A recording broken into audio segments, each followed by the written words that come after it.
account.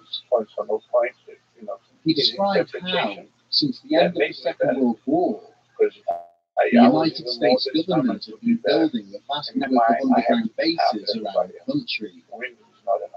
Schneider explained that to his knowledge, there were 129 deep underground military bases, or DUMs, hidden beneath the plains, mesas, and mountain ranges of North America. That's the reality from a parent, from a teacher. 9 of these were clustered in close proximity to one another, located in and around Groom Lake, near the infamous Area 51 testing facility in Nevada. All of these bases were linked by a seemingly endless series of tunnels, which housed a maglev train line, allowing workers to travel between the locations at speeds of up to Mach 2. Since you've gotten a little softer, As he stood and summarized how these tunnels had been created and how each of the secret bases had been constructed, audiences found themselves visibly impressed by the level of technical detail Schneider used.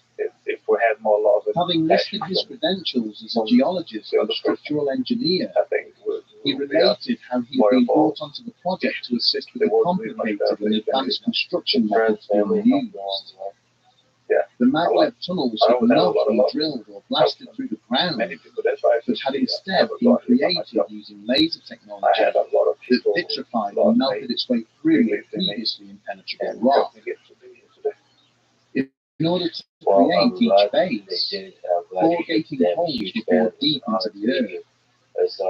Each separate floor was then blasted out of the rock before being linked up to these 4 gigantic corner shafts.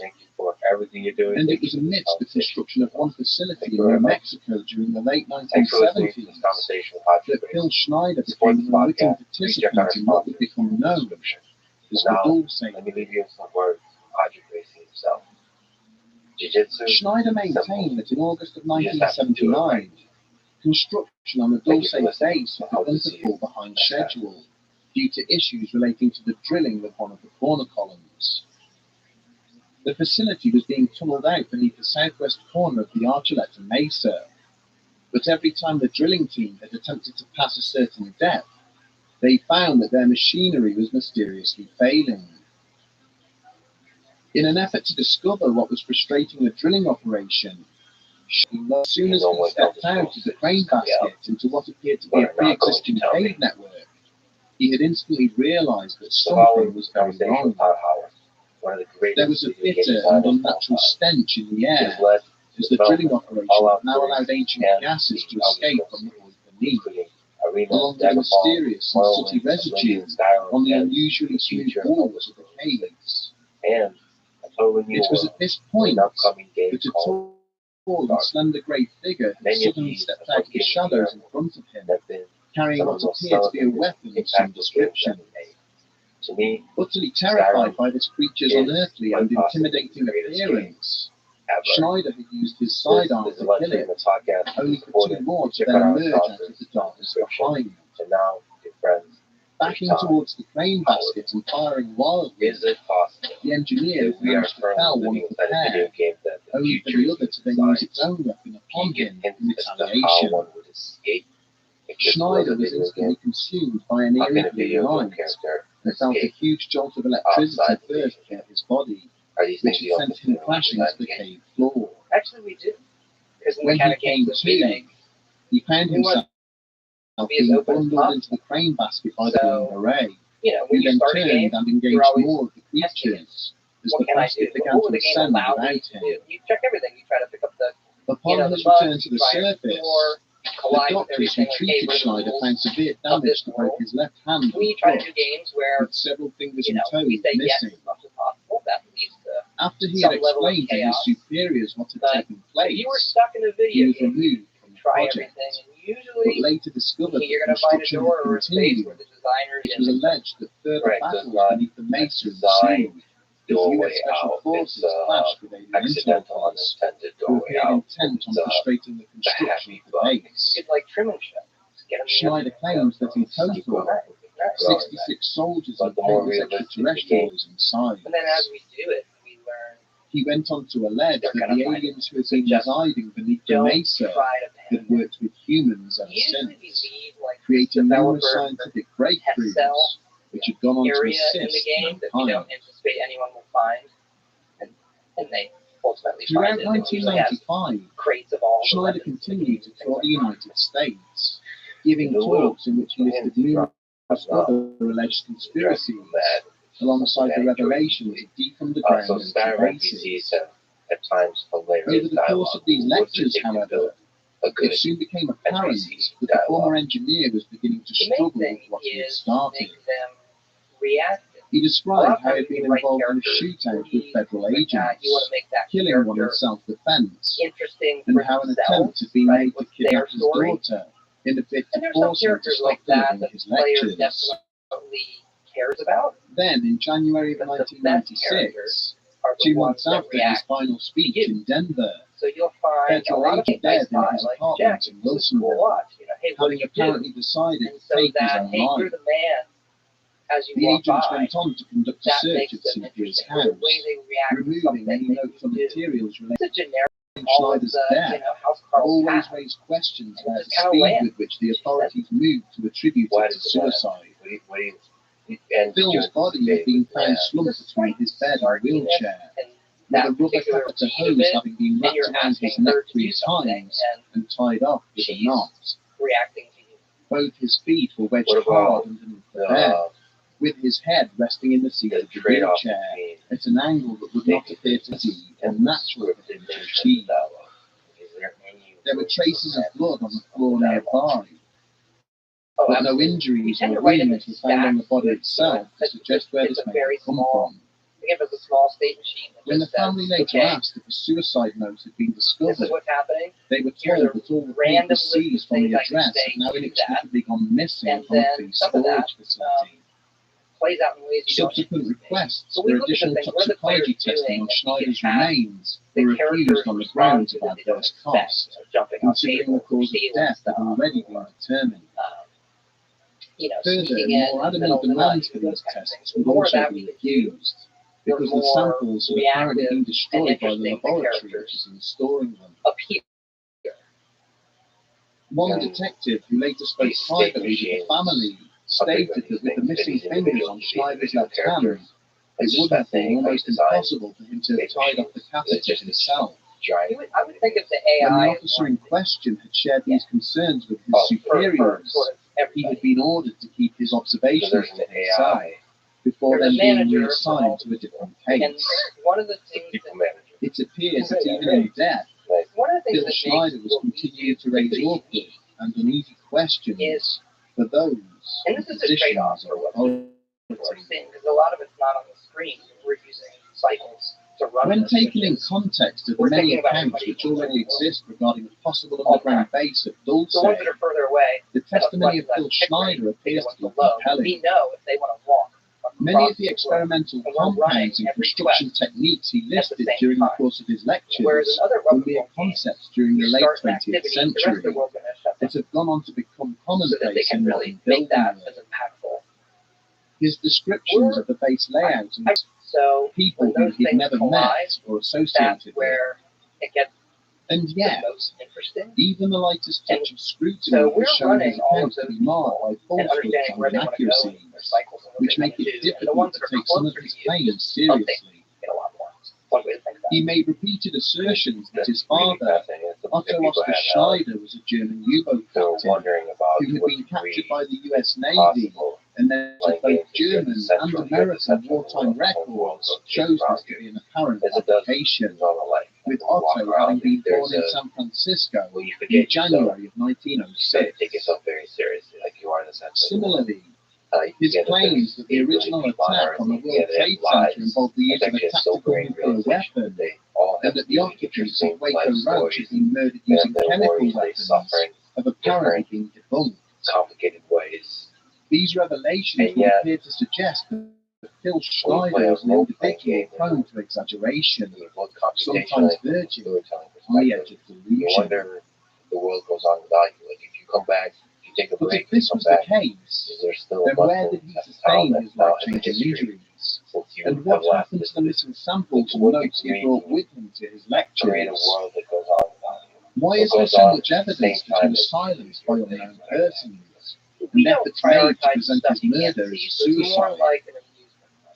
you study Schneider's like the detractors designer, level argue that he designer, was not a well man, and so merely it seized still upon the alleged exists testimony of Thomas for Costello, you, the player. using it to So conjure it a is fairly, fantastical you're backstory going of to his come in, own. this is what you're going to see, the shops But are to in the his front, you're going to do supporters, this. the It's just for us inconsistencies in his account to are make it explained far away more as the US government believable and rewriting get his some more family emergent history, behavior designed specifically that to undermine not Schneider's just make credibility sort of and keep prying eyes verisimilitude away of what from you're his in also for that base. moment, but you They point to buy the it same all. methods You used always say, against like, Bob you Lazar know, the and little his removal things from college and that you employment buy the records reality as an example of the of the virtual lengths world the you're US in. government We will want go you to crazy. to cover up You know, such when a dragon lands or revelations. a death ball comes out of the wasteland or those With the kind of advent things. of the internet, It has the each impact passing year to you as sees the more viewer information on that classified it would military to the projects people in slowly the world. creeping into the public domain.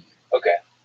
But It is still, therefore you are entirely simulating possible something that close at some to future you. It is point, a bit of a simulation. evidence proving the existence of deep underground military So that bases will creates some finally interesting dynamics. materialize. And the stuff Or that it we're may looking be at in that the advances future, in technology our enable plan is to push that even investigators more. to finally To disprove think the about existence of more so in the to be future. done. Say, how do these things, as opposed to just their role is for the player to join it, go through a bunch of quests, become the head of the faction.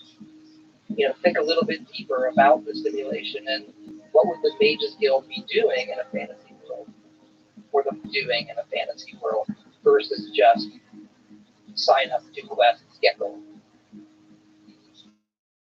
And so that when you show up to that Mages Guild, it's a bustling guild.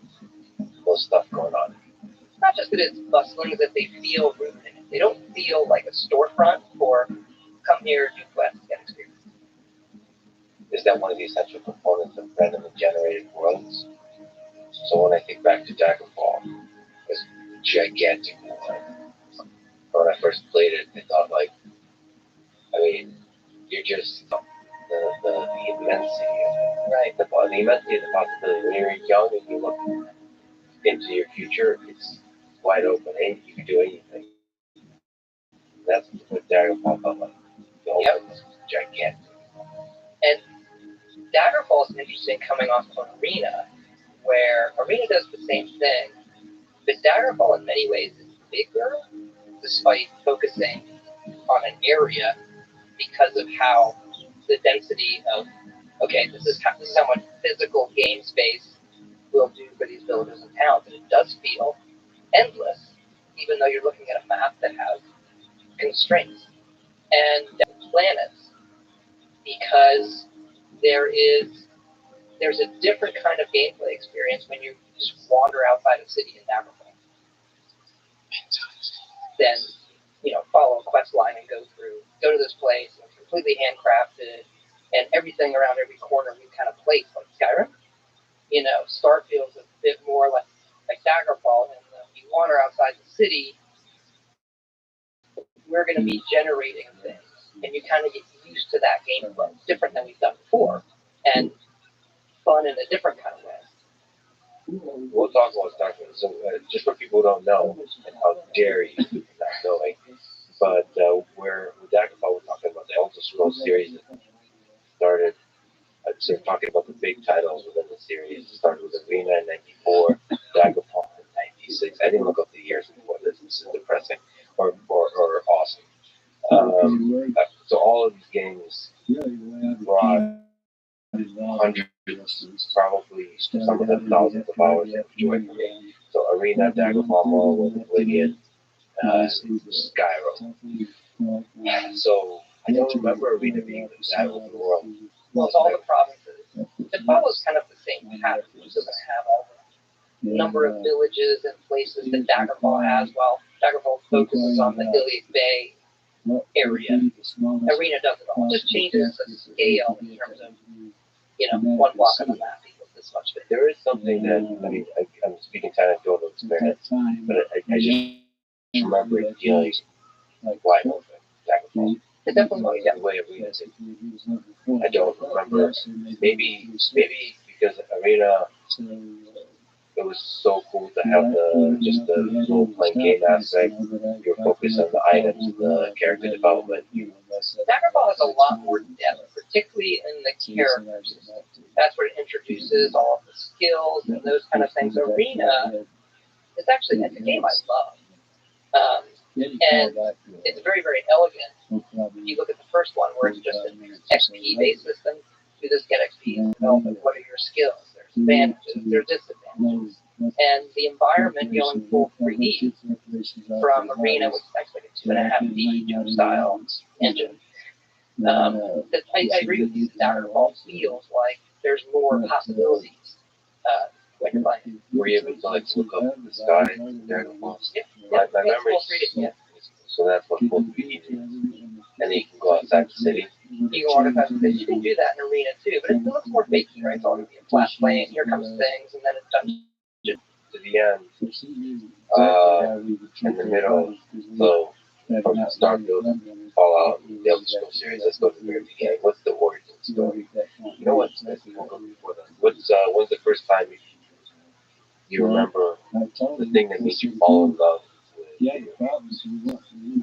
Well, I think it's partly, my age coming up with the arcades and playing Space Invaders that the people played. Pac-Man really, it's interesting about video games and what Pac-Man did for video games, where it popularized them in a way that was just insane at the time. Had a song, had a cartoon, had all the things.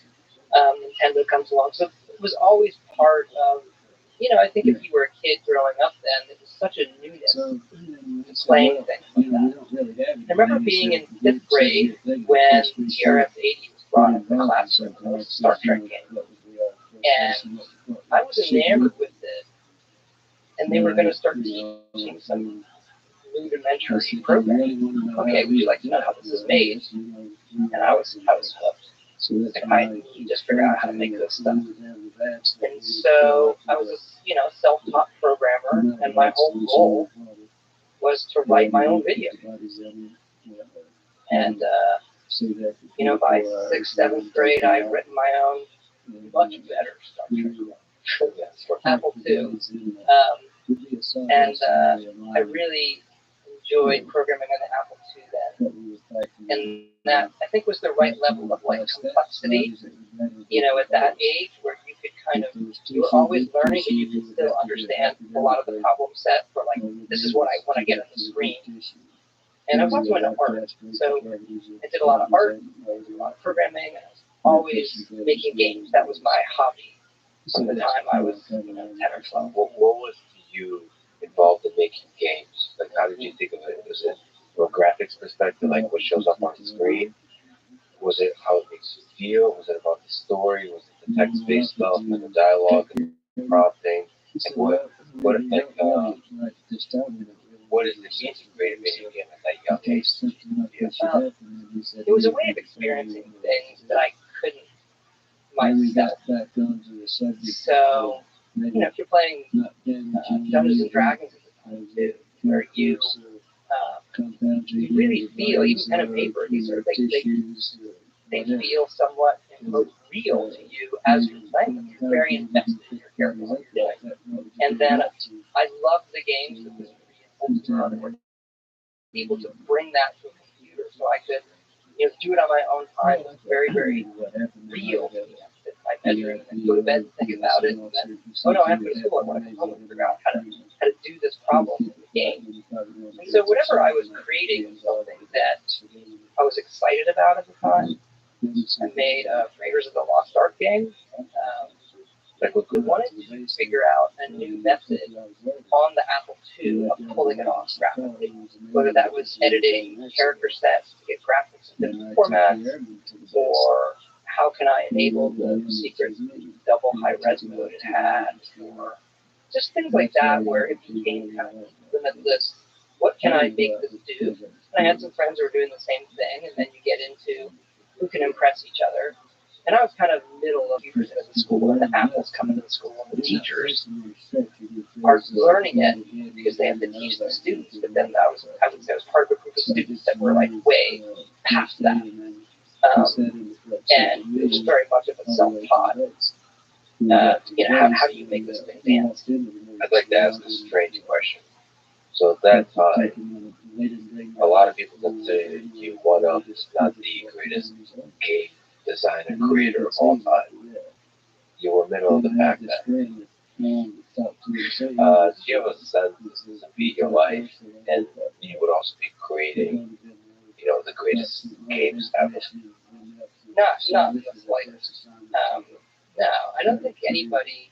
But I was very much like that was my dream at that age. But you don't think that that's a job, And as I got older, really going to college, and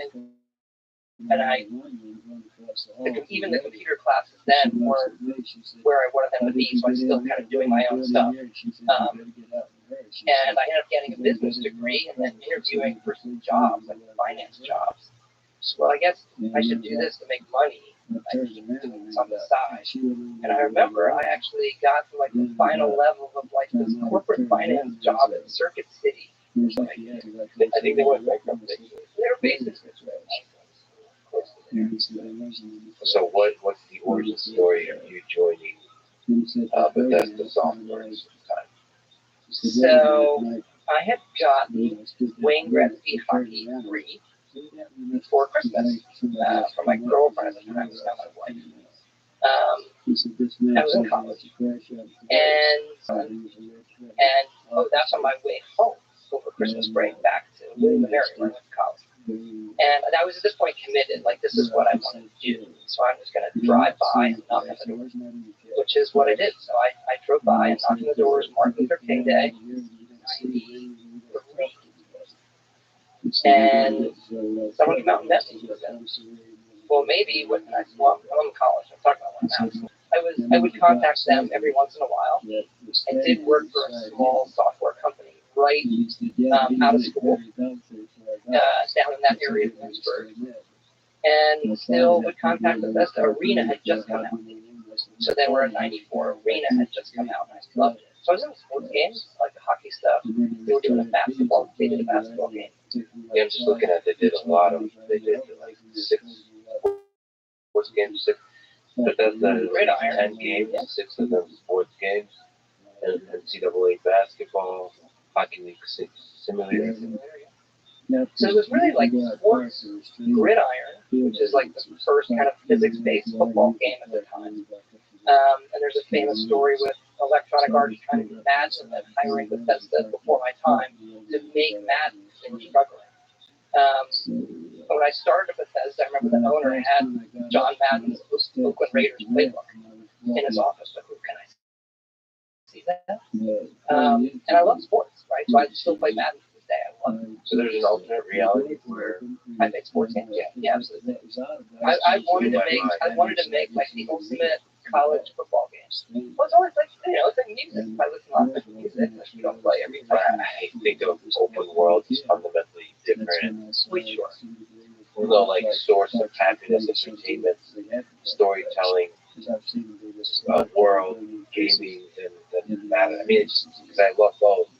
I love both worlds. But they're two totally different experiences. Just like when you might watch a movie, you might be in the mood for Lord of the Rings one day, and then you want some other, competitive show or game show or something like that. Or watch football. Right? You watch football on TV, but then I want to get really into games. So I think all those things have validity. And actually, one of the first things I worked on when I started with Bethesda was NCAA basketball, road to the Final Four, too. So that was kind of something I loved. Like, this is where I have to work. They're doing like the Terminator science fiction stuff. I love that. They're doing these open world role playing games. I love that. They're doing sports. Like this, I have to work here. So it started there. I loved it. Yeah. So when I came in, it had just come out, and they were doing the CD-ROM version. So CD-ROMs aren't out yet. It used to be floppy disk. That's probably what was the reason? We would burn them in the basement. We had the disk replicators. Right. So Arena was not released on floppy. It was. Yeah. It's 6 floppy disks. 6 floppy disks. Maybe it was 8. Yeah. But in those days, the number of floppy disks was very, very important to what the money would make. So, if you want to do a big, huge game, like, well, that's too many disks. So the CD-ROM, this jumping off point for the whole industry where Oh, it's unlimited. By the way, I played Arena. So that was, of course, attained legally. That's what does. Alternate means. By alternate means, on floppy disks.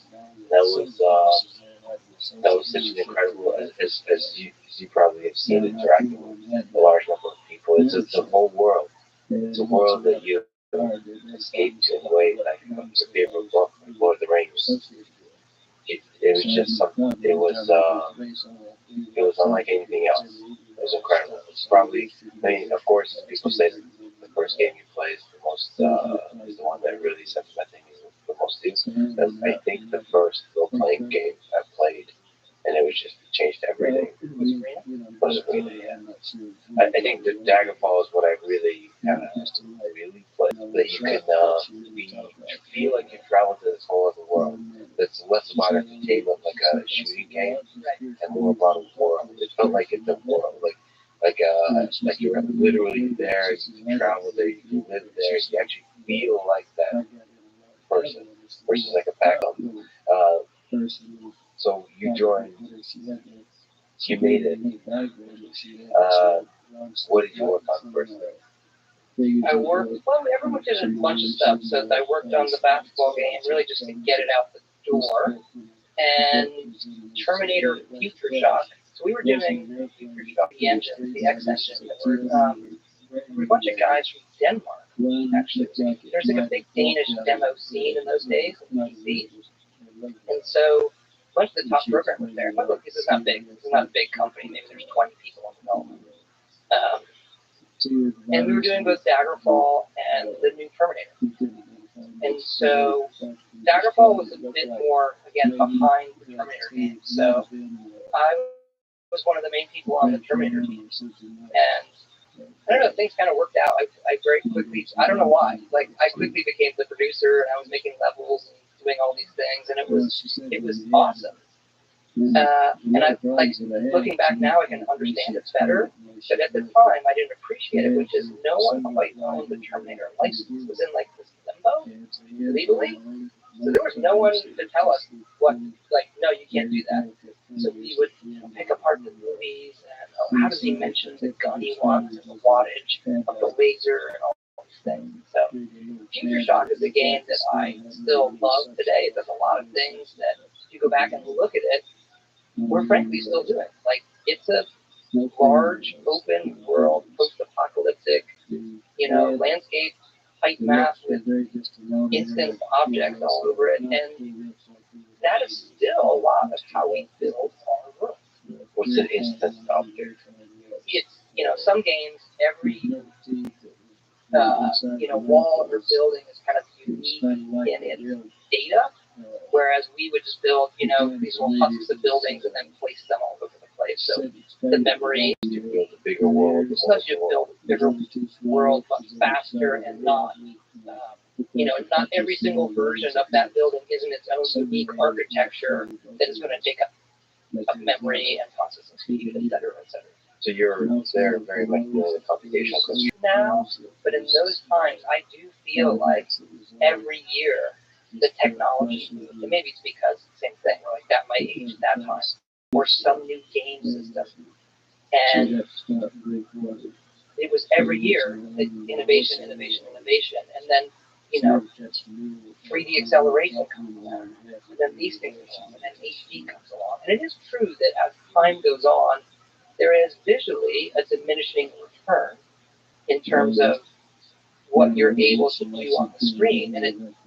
there's a ton of work that goes into it now because just rendering this cup to the perfect shine, material, and roughness, and how does the global illumination off this wall. It's a ton of work, but you can pretty much do what you want now if you want to put the time in. Whereas then, okay, you can't do everything you want. So pick your battles really carefully, and technically you can do what you want, if that makes sense.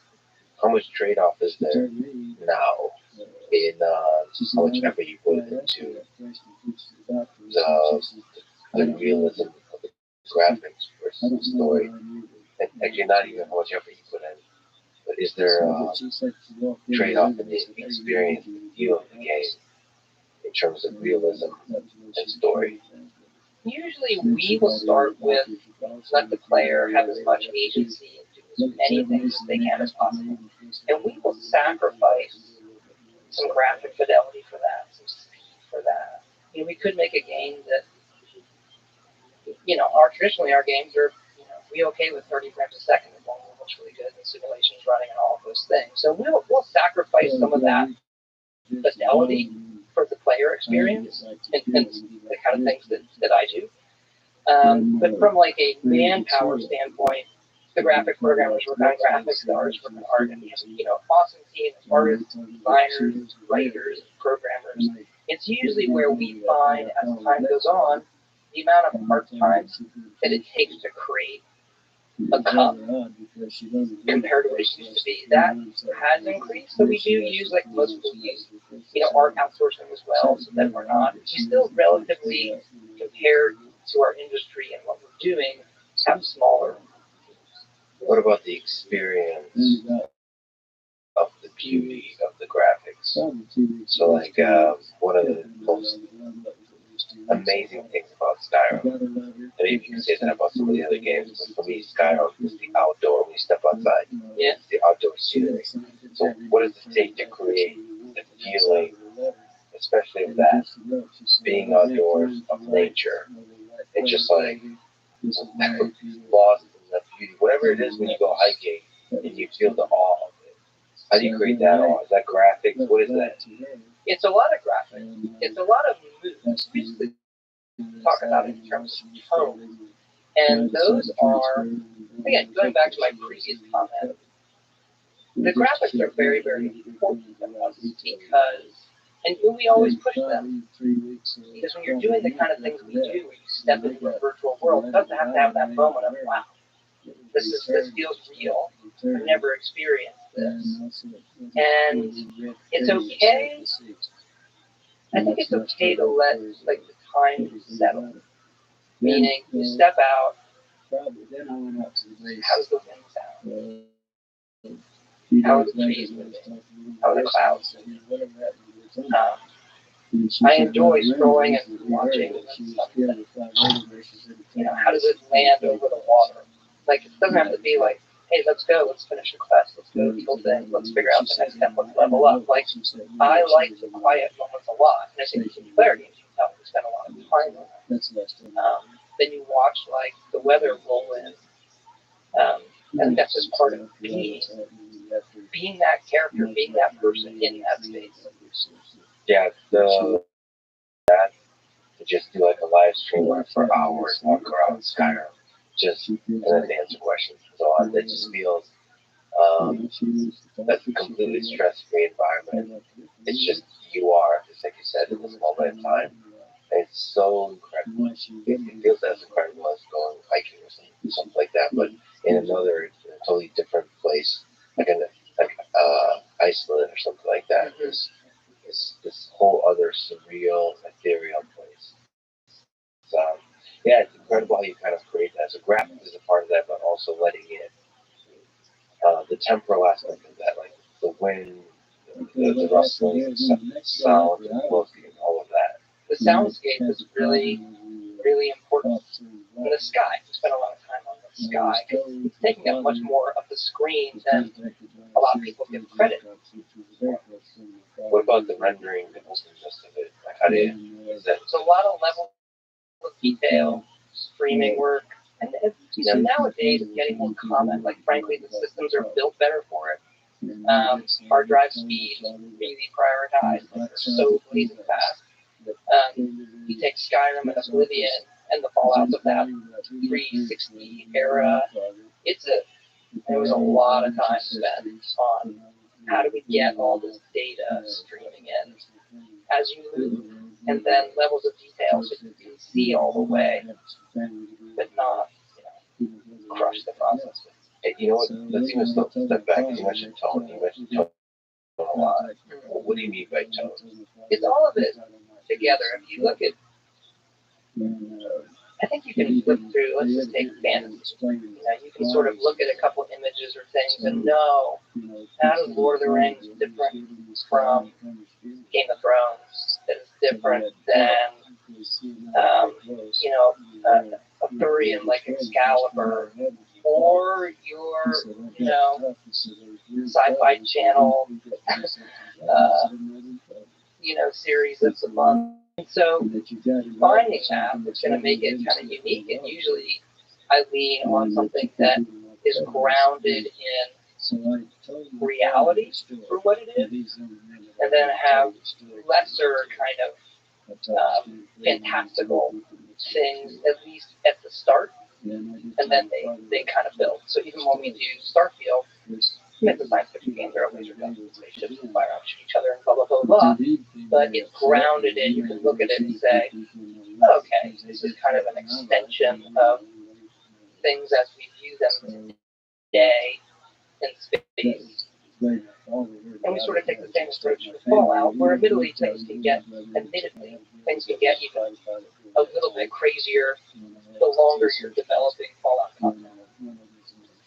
So, just to linger on this, the tone starts at, or defining the tone starts at creating a realistic experience. I can feel like I could walk into this, and this feels like life. What's their technology level, even for a fantasy world? Like, is magic, how prevalent is it? Or are they making weapons and things and armor?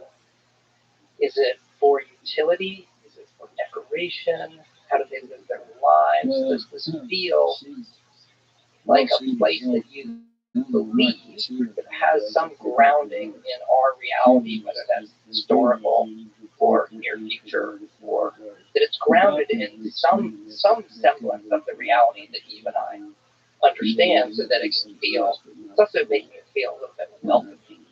Like, okay, I understand this. Is that art or science? So like, how do you know when it feels welcoming and everything fits and is grounded? I don't know. I guess it's personal taste. Some people like things that are weirder, that have more fantastical from the get-go. In a game like Morrowind, where we get into some more fantastical things, it intentionally starts a little more grounded. There's a very classic medieval-looking town that you come into. You look just beyond it, there are mushroom trees and giant insects and things like that. So Skyrim, when you put a dragon in it, what are your thoughts about dragons and tone? How does that fit in tone? That's a great question. It's a ridiculous question. I just love dragons. No. These are the things that we debate with. Do we include a dragon? Why didn't you include a dragon in Dragonfall? That's what I want to know. I think there's dragons, 3 dragon themes. They're hard to do. Dragons are hard to do. So you start Skyrim and say, hey, look, dragons are going to be a theme. You just start visually. You can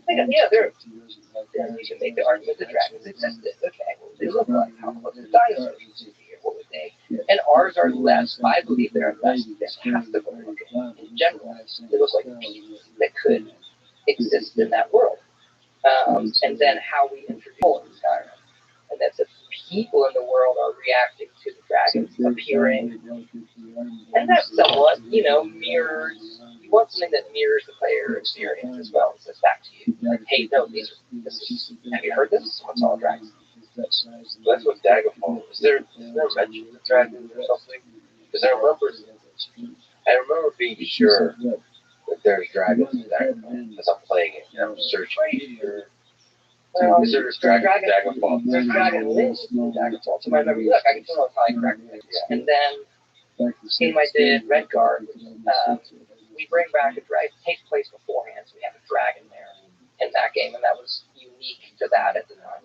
Yeah, just a brief tangent on that. I thought Redguard was a really good game.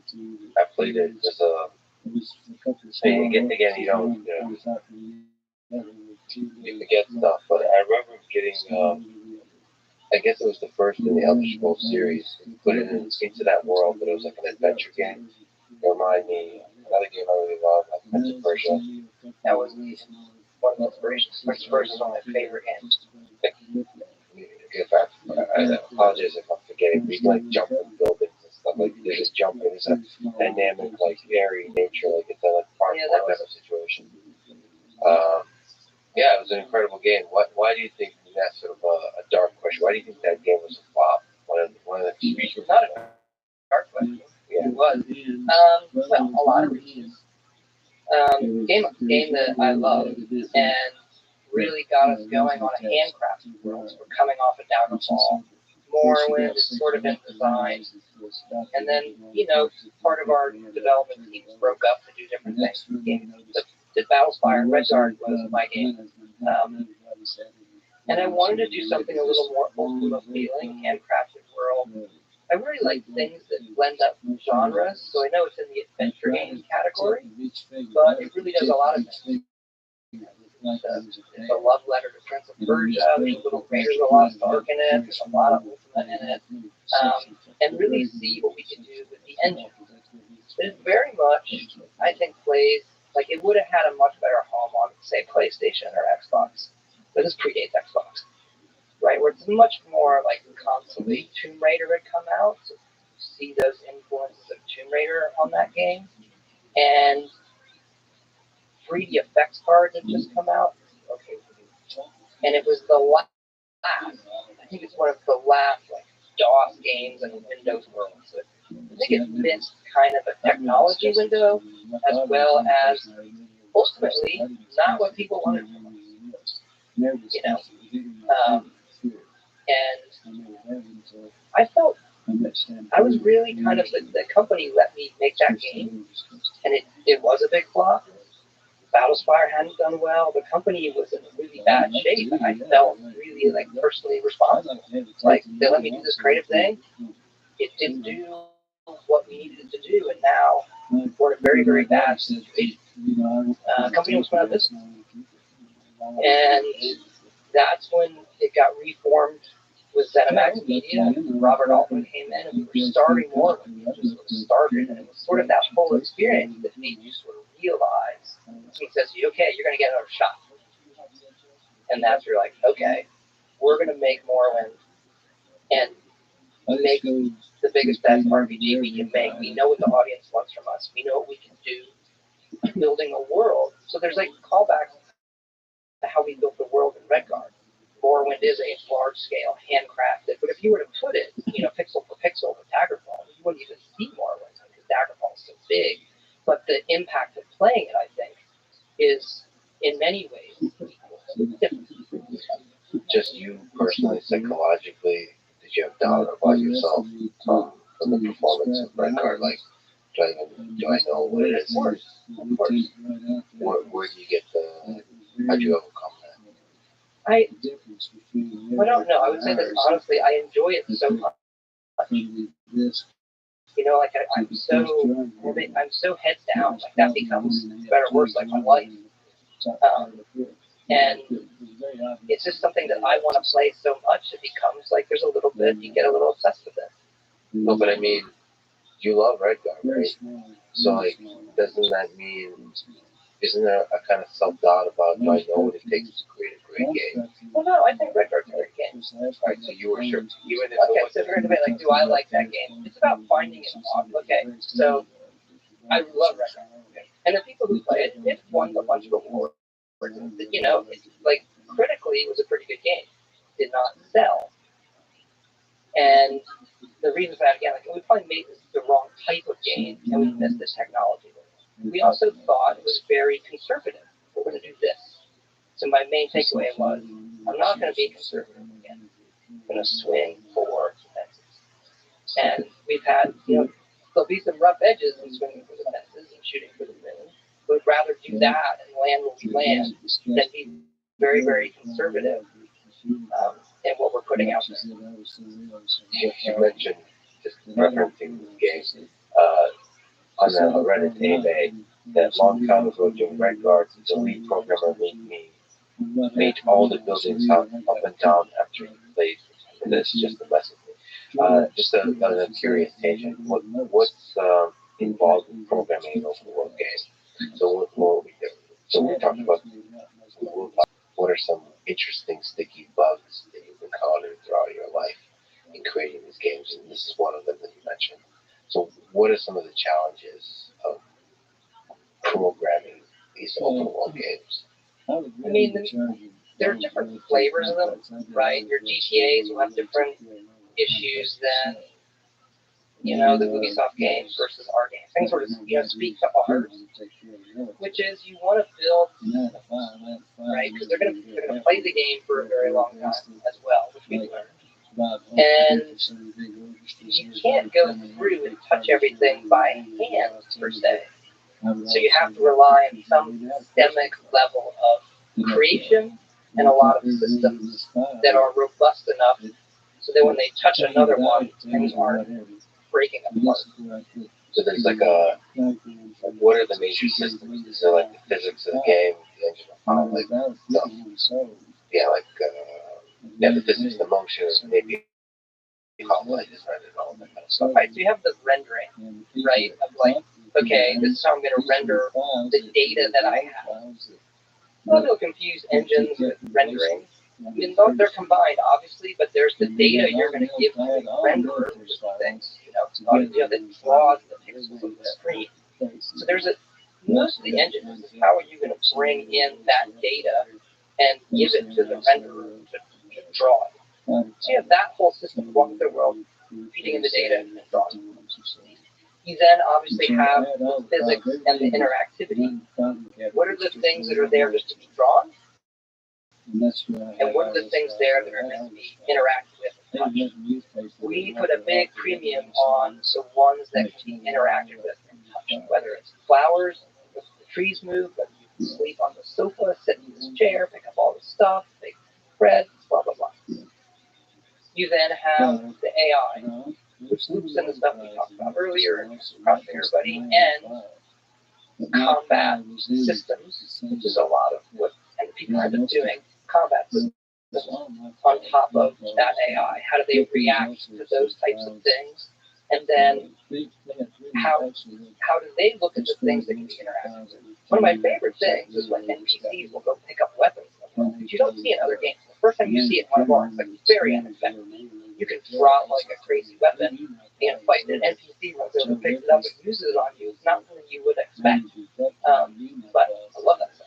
And that's integrated into a larger system, the ability to pick up a weapon that the NPC can't afford. So it's not like a little quirk that's hard-coded in. It's part of a bigger system. They have their own AI for scanning the environment. That's one of the rules. Hey, is there a weapon that is better than the one I have? I'm going to go get it. Now, we do lock off. It's in a chest. That's treasure we left with the player. But it's in particular, because we actually have this problem. We started living at the several level. Hey, let the enemies go pick up those weapons. They're better. So we make a level and go in, and all the enemies are armed to the teeth, and there's no pressure for the players to all the good weapons. Okay. They don't take those. They take the ones that are dropped by other NPCs or the players. Fascinating world of the design the experience of the NPC, because in part that experience is defines the experience of the players. So how they interact with their environment defines how the player experiences their environment. Is there room for further development of the AI that controls the NPC? Sure, we're always iterating on it. And again, as we look in the future, it's more about us finding those more reactivity to the player and also understanding their roles. So they're not just there. They're not just there for the player as a side note. But they're reacting to the player. But what about some of the richest experiences we have with people is like the chaos of it, the push and pull, the unpredictability. Is there something, I don't know if you've been following the quick, natural language processing systems, dialogue systems? Do you think there's some possibility of using these incredible neural nets that can have open-ended dialogue, basically chatbots? Yeah, I've seen some incredible demos. I do think it's coming. I don't know when. And there's a little bit of a question, like what's ready for real deployment and release versus, hey, let's use that to generate some things that's static to give to the players. versus it's generated on the fly, but it's definitely coming.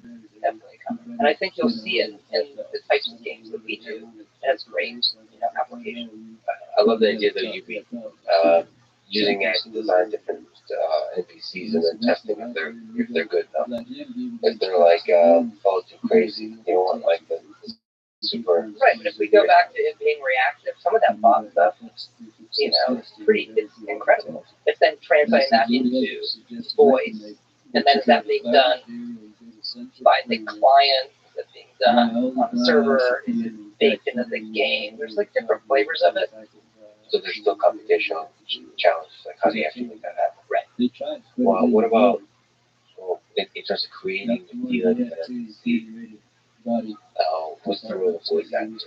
Awesome. Yeah, we work with a ton of voice actors, and they bring so much to it, and that's the thing.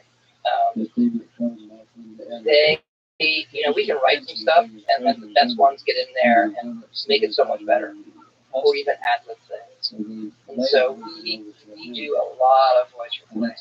So we used to do it kind of like at the end of the project, and now we do it throughout. We start really early.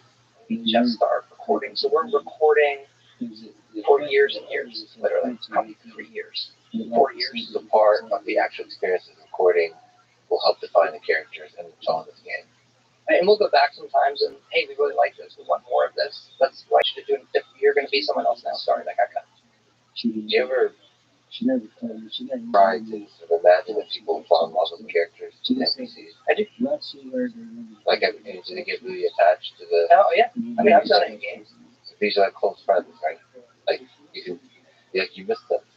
100%. I actually, like, whenever I'm playing a game and there's like a friendship option, like friends or a romance thing, I find those moments really, I enjoy them. I find them pretty impactful emotionally to what we're doing. And so we've done a little bit of it. It's one of the things that we actually have pushed in Starfield. So we have a number of companions, but for them, we go, I won't say super complex romantic, but more complex relationships that we had. In terms of not just some state of they like you or they don't like you, but they can be in love with you and dislike something you did and be pissed at you temporarily and then come back to love it. So that relationship status, it's complicated. That they're existing in that gray area, it's complicated. Not dating, it's just. Well, it's in a lot of games. Previous stuff, you just work your way up. They like you more and more and more and more, and now you're in a relationship. And when you make them upset, you drift out of like it never happened. You drift out of it. Whereas we wanted one where we can be in a relationship. We committed to each other in some way, but I just didn't think that we as opposed to just drifting out of that status, you're in a temporary. I don't like what you did. Also, some greater degree of complexity in the relationship. A little. I don't want to oversell that part, but sure. My point is, I think those things where you meet a character in a game, and myself and others, I find a lot of players, those moments are really, really impactful, and special to them because they did put it in the time. That's another thing that I always come at it with, which is when people don't play video games, they sometimes think like, well, that's a waste of time. That's not like you're not getting a lot out of that. Like you haven't really experienced it the way that you can, because these moments that I spent in games, not the ones I made, other ones when I was growing up or even now, that is important. Like I love those moments. I felt really like proud of what I accomplished. And we want people to have that in our games. And the fact that they have had those experiences, and we hear from them and how important it is to them. It's like, no, this is really, really special. It's what I mean, from a game design perspective, I wonder if you can honor the time you spent together with the game, because sometimes there's a heartbreak at the end of the game. When you leave a game, it's a really complicated relationship, actually. Because when you leave a game, almost like leaving a romantic partner, because they like you spent so much meaningful time together. So you got the phone call from Washington. There's a sense in which And they it was, told you that your license was in jeopardy. it was ephemeral. Like Indicated this is not, It didn't happen. it didn't really happen. It was good. It was like you went to Vegas, you got drunk and stuff. So like, and now life goes on. I wonder if there's a way to sort of always carry that with you. I mean, I guess with words you can kind of share with others. It's weird. I don't like now that we're in the age where you have achievements, you can look at your library and see your hours of games. Like that's like almost like a scrapbook now. Like I wish one of my wishes is like I wish I had that achievement list for everything. Like back to the grade 7. Like every game you played. Right. Yeah, like you fucking. I mean, that's one of the cool things with Xbox. Like, when movie comes that direction, it'd be cool from like childhood. The first time you play a video game, he will actually tell you what is the first game. But you know what? Kids today, they don't. When you got the phone call from Washington, And see, You could look back and see, you know, what is the in first my last save, so when you got the phone call, that was it. That was as far as man, I don't know. What was the next? already I'm trying to think what was his first game. Well, it's probably Commodore 64 games. Yeah, arcade games. Okay. You have to start doing what is start doing and what's the origin story of this game. we had always wanted to do something. Apocalyptic on a single planet. Elder Scrolls series is on a single planet, so this is going out into the open world. Many star systems, many planets. I saw that it's thinking about 100 star systems and 1,000 planets available to explore. We did it was, how are we going to render them where you're landing in a very controlled, small world space that we, kind of craft and would have a very limited set of them. Go back to tone, like, well, that's tone. And how can we say yes? I want to land on that lifestyle. So we started to write out on Fallout 4 since 2016. And the first thing we did was, how can we have a system to generate these planets and make them look, I'll say reasonable, as opposed to, fractally. What's the technical definition? Practically do.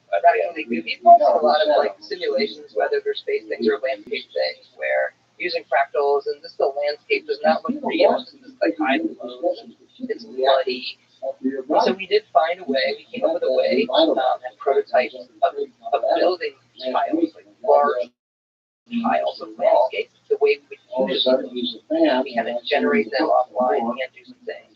End up with these very realistic looking tiles of landscape, and then build a system that wraps those around a planet and blends them all together. And we had pretty successful results with that. So we thought, we could do this. And so it was a big design kind of problem to solve in terms of what's fun about landing on a planet where potentially nothing, because there's a lot of planets and moons, you kind of, right? Reality, that, there's nothing on except resources. So we spent a lot of time figuring out, okay, let's just lean in on that can be a lonely experience. As long as we tell the player, here's what's there, here are the resources that are there. Go find them. But I equated to that moment that we said about listening to the wind go and watching the sunset. And I do think there's a building an outpost, and we are modeling all of the systems. Because that's how we like to do things. You can watch whatever that gas giant or moon, it will rotate and go. Sunrise, sunset, and all of those things that you would expect. It's all really happening. And most people probably won't notice or appreciate all of that, but I think it gives them the ability to say, I want to go do that and see that on that place. As long as more hey, the West leads over here, and here's more of the open procedural planet experience. So I don't know if I answered your question. There's no questions. this works. So this is the world's most advanced simulator of the human condition of loneliness. I can't imagine a more lonely experience. I mean, you put it that way. I don't know, that was cool. Just on a planet alone. That must be, I mean, the deep embodiment of what loneliness is like. I mean, it's so, both the awe and like when you have there's a deep loneliness to that. It's like it's humbling that this thing will last much longer than you. It's been here way before you. Is the line from the movie?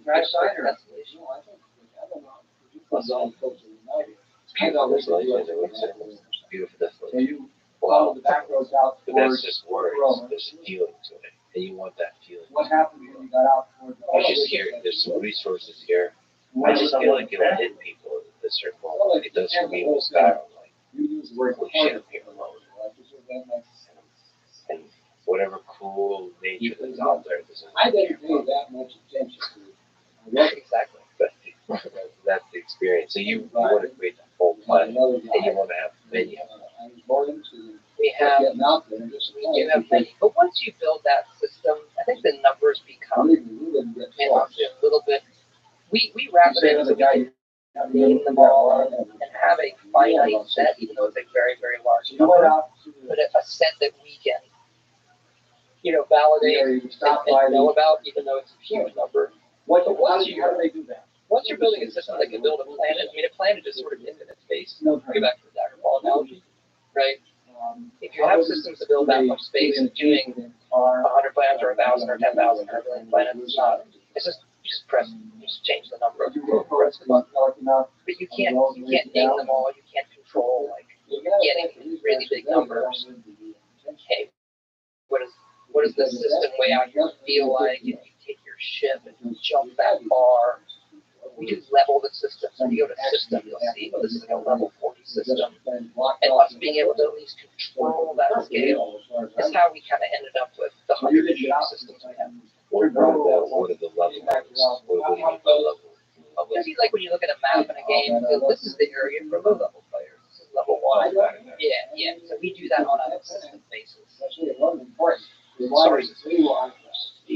I read that space travel is considered dangerous. That's more, that goes back to a tone thing, right? When you actually play the game, because it's a game, right, we don't really kill you when you fly out into space.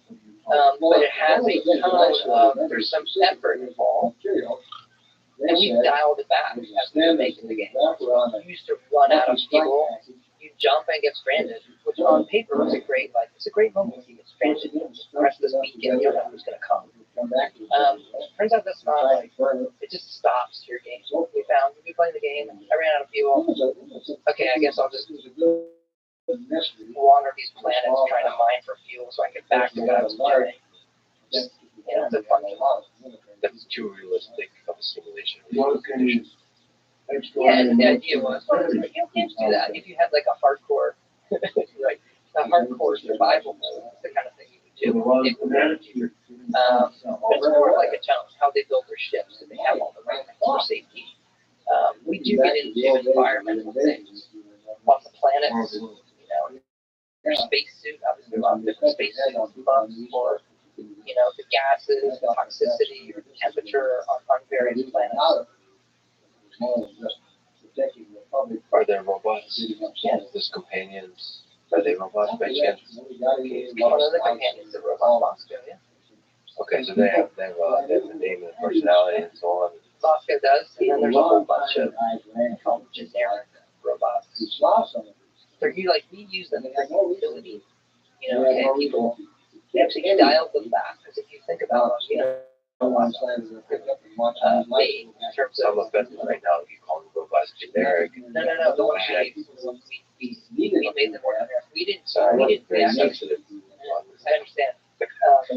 If you were to chart the future, you would say robots would have a much bigger role in our future than we are presenting. But that was the tone thing. So most of our robots are there as utility robots. There are some combat ones as well as enemies.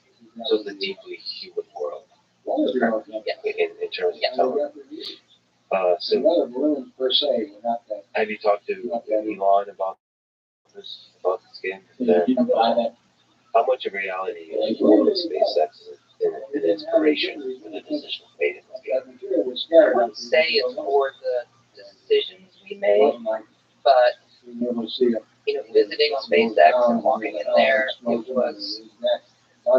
it's like the Avengers. It's like the most amazing. And here we're building the next gen, like to see the Dragon stuff before other people saw it. Like just, I was really in awe. This giant machine that looks for imperfections on the surface of the giant,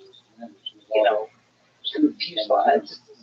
Whenever, and we're in DC, go to the Air and Space Museum a lot. So whenever I look at those kind of things, or go visit the space shuttle, sort of overcome how big it is, and I go stand back by the engines and think about that thing leaving orbit. And one of the things Elon really impresses, like we're reaching the edge of physics on that stuff, where how hard it is to leave orbit, the gravitational pull.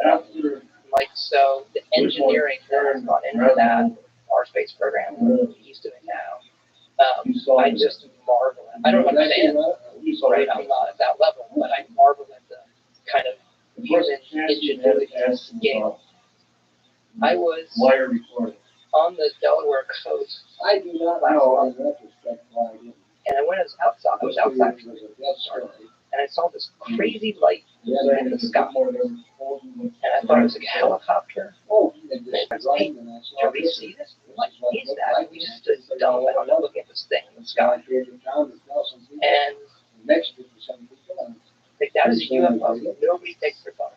Everyone, I'm with like 4 people. Everyone is too dumb to even think, why didn't you take a picture of this thing?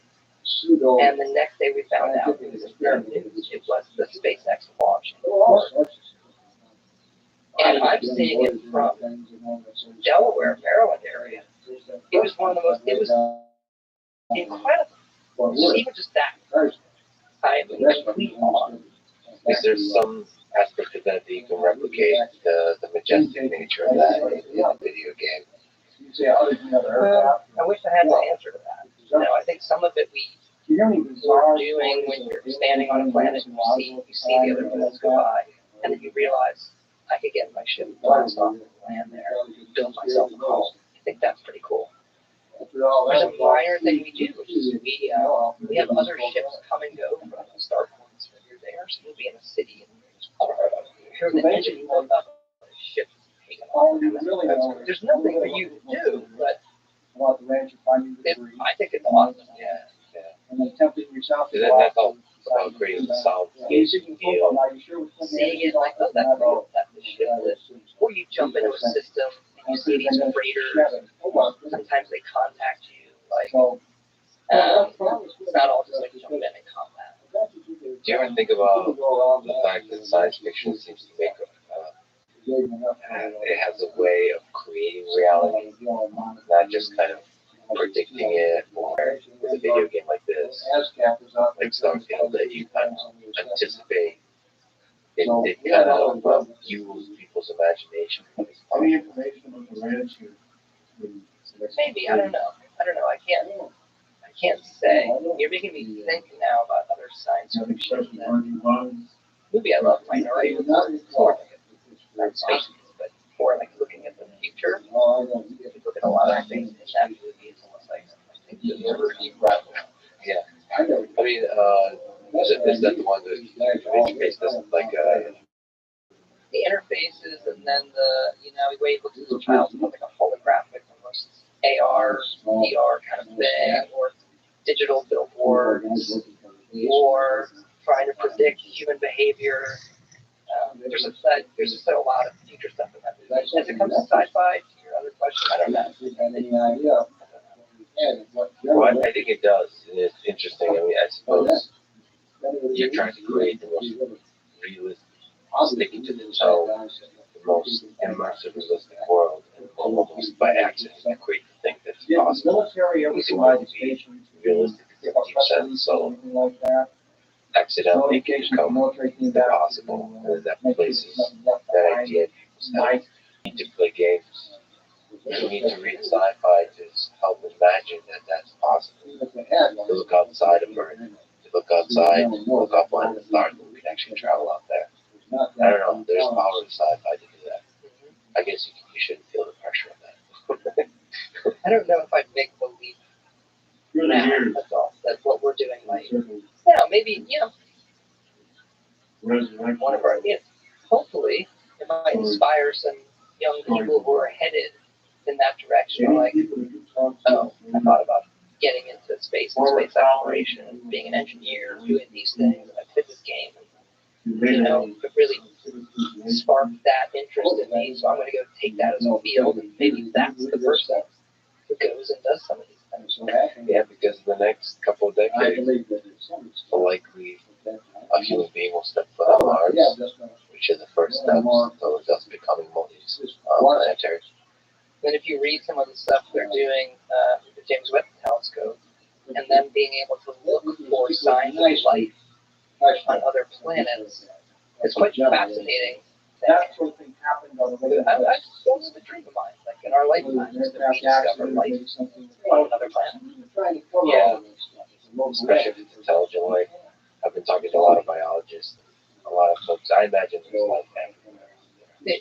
The numbers would say so. The challenging question is what it looks like and how much of it is intelligent. So a lot of the prokaryotes to the eukaryotes. They can look, they can read, hey, that this planet has this kind of gas. The byproducts of industry. There's only certain ones that are created if you have a society. And that they can start looking on these types of star systems, these planets. But it takes a lot of time. Space out there. That would be a cool thing in this short life of ours to find out definitively that there is an industrial, intelligent civilization out there. Before you contact them, so like die, end your life, not knowing the rest of the story, but just know that it's out there. That's a cool. And if you have kids, be like, well, this one's on you. F this, I'm out. And I'm fascinated by what it would do to the way, in a positive way, the way humanity thinks about itself here. There is a definitively other life out there. Maybe both things. If there isn't life out there, that's also a huge responsibility. Both are super for alone, it's super exciting because there's a responsibility to preserve whatever special thing we have going on here. This, what do you call it, the flame of consciousness, or whether it's consciousness or intelligence, that's a special thing. Preserve it, have it expand. But if there's others out there, I mean, that sparks that drive for exploration, of reaching out and starting and meeting them. Most of them probably want to kill us. So, but luckily we have the military-industrial complex on Earth that builds better, bigger, and better weapons all the time. Space Force. People will protect us and destroy all our enemies. This is 100% a video game. Okay, back to Dragon. So blink once if you know when Elder Scrolls 6 is coming out. But I'm not going to tell me. I have a vague idea. So, like, if you have the quantum mechanical interpretation that allows for multiple universes in the universe where you did coming out, would be 2025 Trick question. or 26. Can I answer that question? Yeah. Many ways. There's never like that. Yeah, I thought it was trick. I mean, there's of course no answer because I wish it was. Like we want them out too, and I wish they didn't take as long as they did, but they do. And if I could go back in time, it would never have been my plan to wait. Look, it's part of why I've spent more time there than anything else in my life, right? So, I think deeply love it. We all do. They're a part of us. And when you are doing it for a while, you really do miss it. And when I look at what we're doing, I just want to play all this right here.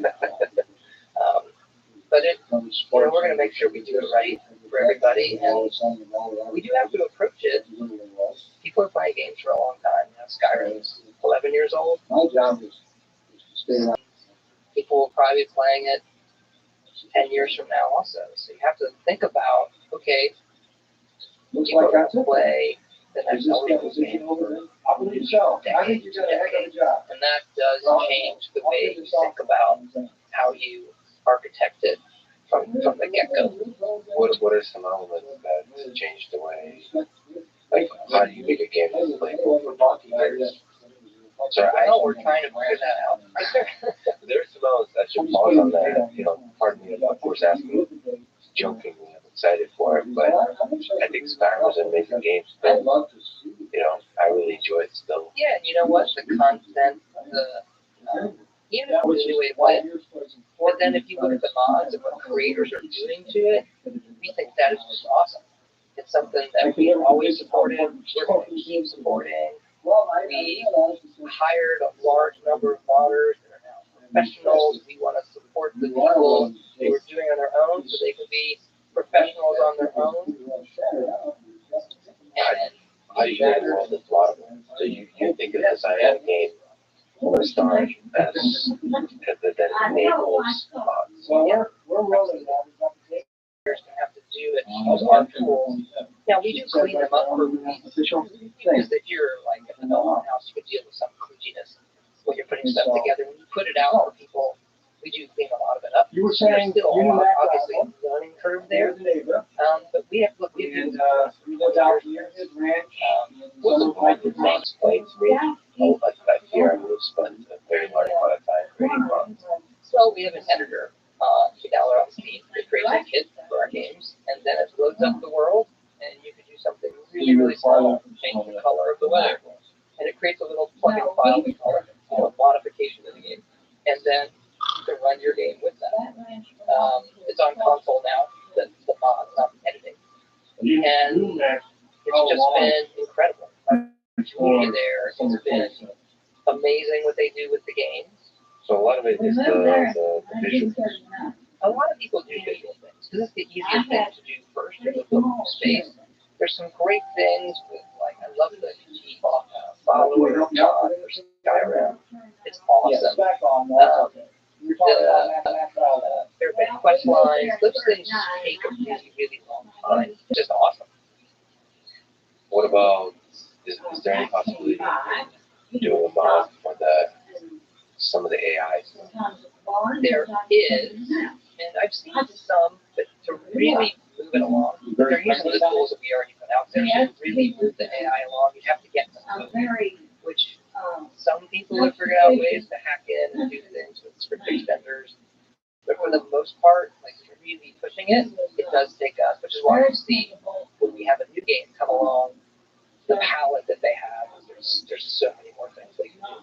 Well, I've built mods that play the driving games, but they do that by just taking reading the screen and doing not basic, they're pretty complicated computer vision, doing the control, really simulating the human flair. To do that in Skyrim, on some of the open world games, that's literally doing AGI to play. Well, maybe not. Maybe some very, very dumb bots that we use to run through the world and test it. That we'll deploy on a whole bunch of servers just to, we do it every day. We run through every space. We're doing start code. And it's just running. They're all. Well, it does it very quickly. It loads up every place, every place in the game, and it runs around a little bit. And the next place runs around a little bit. We're just testing. Like, did it crash? What's the memory running? Get a report. There are all the places where the frame rate goes up stuff.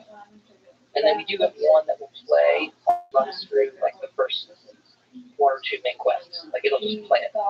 That way we know if we break anything, because you don't want to waste like QA's time. Like you guys broke it again in 5 minutes. So yeah. Yeah. So that's for like broken stuff. I wonder if you can build a bot estimates the quality of the experience. Can't get that. But just like the number, like how boring or not boring, the boring meter. How many times you die? How many times you die? Death is definitely boring. So I think that's a question that we have. I just feel like there's a balance to be struck there because you always want to be Play that you put down. Fear about it. Frustration, slash confusion, or boredom. You got to put the player right in the middle of that. But I've sometimes put down games of frustration only to return again stronger. Dark Souls. Well, what to me, all of it. Sometimes the open world nature is not necessarily the challenge of the particular questions. But I'm not sure if that's the same experience for everyone. Do you play the survival? Cole does some other systems that make it, in our minds, more believable. There was actually a Facebook thing made by an external creator who is now full-time on this. So can we actually, thinking about Starfield, thinking about the Scroll 6, go through the full life of the video game created? With an Elder Scrolls, you're going to learn no matter when. So, okay, where's the tone we're going for, right? Where's it set? So we usually start with the world. And then we were always overlapping. So wrapping it up. Probably by the midpoint of one game, we had enough conversations to understand what the next one's going to be. What are the big ticket, like, where's it set? What's the tone? Is there a big ticket feature too that make it really unique? And then when we're finishing one game, we start prototyping. Sorry, before that, I like to think about, okay, how's the game start? Players first. We do music early. So take hours for very long. Where's it set again? Yep. And in Cambria. And at least we know down that. Yeah. That would be epic. It was like a portal into another dimension. So we've already done a take on the music for Elder Scrolls 6. So you can sit there with the concept art, the music you get to see. No, the music only. We put the music for it. 2018. Focusing on the worlds. You're then doing concepting design for the world, and then once we're wrapping up one game, you start prototyping the new ones, and you're usually building kind of your initial spaces. So we do like to do like a first play of a smaller section of the game that we can sort of prove out, sort of hey, this is how it feels different, this is what it looks like, this is what's unique about it. Then we turn that into a larger chunk before the team comes on. While we're getting the one going, then we're in full production, where we're sort of at maximum size game, is sort of leading you to the next step. What is that? The idea is We usually have it in the beginning, but it's just, we know it won't be done until we'll have one, but we know it's going to get honed. Did he talk about Because it's not until you really see, okay, how impactful is that one? How much are you doing? How much are you really? And the main combat ones, but okay, well, how important is cooking? How important is it? How important is these other types of activities? And then how you balance them? Where you throw it up the skill menu isn't automatically give me plus 10 damage. how do you get the what about the combat? That does be an important part of a lot of games. You start every time. It's usually when we're making that first playable, it's an area you can go through. Some of that. What's the secret to great combat? Well, first on the control side, helping the player when they don't realize it. There's a lot of tricks you can do with magnetism in terms of the controller, packs goes. It has to feel, the minute has to feel really good in your hand. There's a lot of animation time, right? And changing animations so they're impactful and they have to at a rate that the player feels like they're really doing it, really are there. Right? So they do a lot of things to just let themselves get down. They're not as near smart this week. because it turns out that is not fun. Right.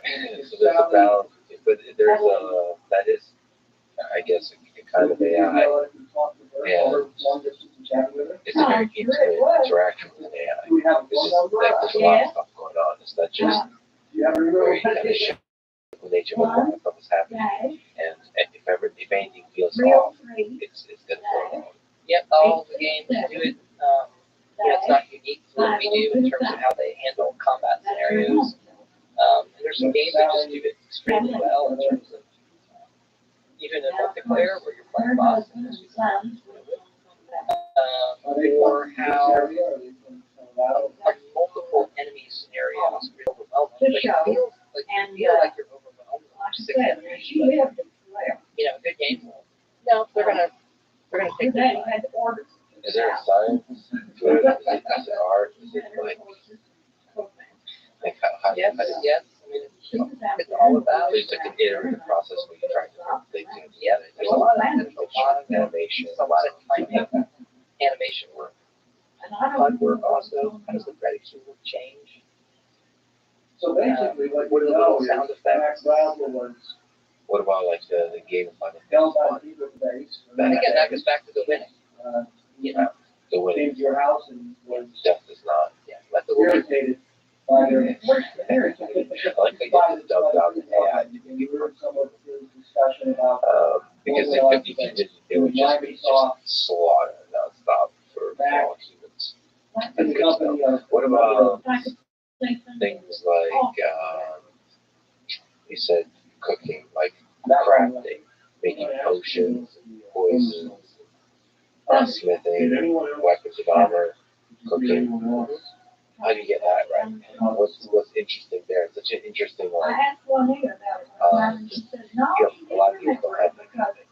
So what stuff like? I think we really cracked it in a way I like to call it 4 actually, where when we do Elder Scrolls, we have like the flowers and things, we have alchemy, and we do ingredients sometimes. So breaking it down to their components. So when you walk around the world, again, we like the simulation, we like okay, how can I use those to create? So I love how it works, starts working with Fallout 4, where, okay, all these things I find, they have some value in creating or crafting outside of a compass worth 1 gold piece or 1 cap. You can't Fallout 4. Fallout 5. I think you should play Fallout 4. It's a different game. It's we try to make them all different. They all have their own tone. Yeah, so Fallout 3 and Fallout 4. You said that. oh really? But what's that world like? What's He was angry, but yet the post-apocalyptic world of Fallout? Because we take a stroll into that world tone-wise. Well, there's in entertainment. There's a lot of post-apocalyptic I stuff. like him. And what makes Fallout tick is the world that was left behind, the world that blew itself up, this utopian world of nuclear energy, and it all goes wrong. So I love the American dream of that, how they visioned the future in the 50s and that blowing itself up to play in that world. And it does an amazing job of sort of weaving, the drama and darkness of the post-apocalyptic world with B-movie humor. Did they have done It winks at the camera sometimes, Trying to shut him up? often actually, and You couldn't ride, man. that when you're in that world, it just has out of anything else kind of in that genre. So Elder Scrolls has, or at least Skyrim has some humor, That's a little, but leans into it a little more. a little bit more. Yeah. It's like ironic. The ducking cover. To get under your desk, if the bomb comes, everything will be fine. It's that type of thing. So the funny thing is, I do think Fallout is one of the greatest games ever. You said that when we started Fallout 3 2004, you obviously had big ideas of what you could do, and I talked to a lot of people, from ex-developers to press, folks to fans. What made it special? What are the key things you want out in a new one? The opinions, I'll put the smile thing there a lot. But they would all have the same, like a stern father, causing for effect, but do not screw it up. How do you not screw up? Again, you have not screwed up many games yet. I mean, back to the co-op. I remember that we were met with a lot of skepticism in terms of, oh, what are they going to do with this? It was a lot of kind of isometric, turn-based role-playing game. Awesome role-playing game out. And actually, it was announced. We had finished Morrowind, but not announced Oblivion. So because we acquired the rights, we had to announce it. I think Interverse public company. I don't know. I just remember we had to announce it. Thinking there, well, we're gonna piss off all the Elder Scrolls fans because we're announcing a Fallout game. We're probably gonna piss off the hardcore Fallout fans because we didn't make the original, and clearly we'll probably make a different kind of game. So I do remember, there was a lot of concern with all of them, our fans, and fans of Fallout at the time. And so I think it was pretty rewarding for us that game found the audience and success that it did. It's one of my favorite projects that I've ever worked on. And because it was so fresh for us, we had a very clear, even before we had the rights, this is the game we're going to make. This is the kind of thing we're going to do. And we had done more when we were working on Oblivion. And it was kind of a breath of fresh air to do it. And what's kind of remarkable is Fallout 3 comes out 2.5 years after prolific how our development, how it was going. So I just remember enjoying making that game so much because it was everything we were doing was there. Which after the world creation, was there some innovation technically that was happening? The world creation, obviously a different look, even though some of us, very few of us, work on the termination things. The VAT system, the skill system, and we loved the original game so much, we felt this responsibility to bring it back in a big way and reintroduce it in a way that, as much as we could, scratch the same itch when you played the original game. Are there some favorite things to you about that world that just kind of connected to the I love, again, start from the beginning. I love the character. You painted everything. If you played it a lot, when you're developing it starts to feel difficult. But the first time you play it, the second, I just think it's awesome. And this idea, it's a hard thing to say, okay, we want you to feel like your character on the screen. You play like a Skyrim, you don't know what's happening. But Fallout 3, you were born in the vault, and you were raised in the vault, live in the vault, but you experienced a lot of that. So it's a very different, when you step out, I think it's really story about it. And then the visuals are the visuals, but the emotional moment of stepping out the vault, you feel like Maybe you feel like you have a sense. They didn't work for kids. Isn't it possible to have that sense with Elder Scrolls? Like a life story? Like childhood trauma and stuff? Back to the human being. We do some of that stuff, but they go through menus, pick your background, and then start to pick your background, what you do before this stuff. Can you pick your traumas and stuff?